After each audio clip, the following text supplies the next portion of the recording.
ఈ సృష్టికి మూలం సృష్టిలోని గొప్ప దిగ్విజయ్ మహిళా మంత్రి అని కొండా సురేఖ అన్నారు. అయితే మహిళల ప్రగతిపైనే దేశ ప్రగతి ఆధారపడి ఉంటుందని తెలిపారు.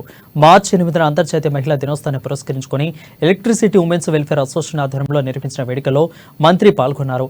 మహిళా ఉద్యోగులందరికీ శుభాకాంక్షలు తెలిపారు. సమాజంలో మహిళల పాత్ర చాలా గొప్పదని మంత్రి అన్నారు. ప్రతి వ్యక్తి మహిళల పట్ల గౌరవ మర్యాదలతో వ్యవహరించాలని సూచించారు. భర్త భార్యకు సరైన గౌరవం ఇస్తేనే అతని సమాజంలో గౌరవం లభిస్తుందని అన్నారు. నాడు రాజీవ్ గాంధీ అమలు చేసిన రిజర్వేషన్ వల్లనే తను ఎంపీపీ నుంచి మంత్రిగా ప్రస్థానం సాగిస్తున్నానని మంత్రి సురేఖ తెలిపారు.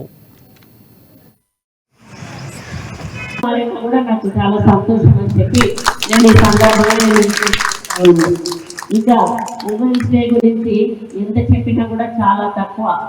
స్త్రీని భూదేవితో పోలుస్తారు. భూదేవికి ఎంత సహనం ఉంటుందో స్త్రీకి కూడా అంత సహనం ఉంటుంది. భూమిలో ఏమేమి దాగి ఉంటాయో మనందరికీ తెలుసు. అగ్నిపర్వతాలు దాగి ఉంటే మీరు చెప్పాలంటే నాకు సైంటిఫిక్గా అవన్నీ గుర్తుకు రావు, కానీ భూమికి ఉన్నంత ఓపిక అంటారు. ఏదున్నా కూడా భూదేవితో పోలుస్తారు. అంతటి ఓపిక మహిళకు ఉంటుంది కాబట్టే తల్లిగా, భర్తగా, చెల్లిగా అన్ని రకాల పాత్రలను కూడా చాలా న్యాయంగా తను పోషిస్తుంది. కానీ తనే కష్టపడుతుంది, తనే బాధపడుతుంది, తన కుటుంబం కోసం తపన పడుతుంది. మళ్ళీ కొన్ని చోట్ల తనే సమస్యలు ఎదుర్కొంటుంటుంది. అది బాధాకరమైన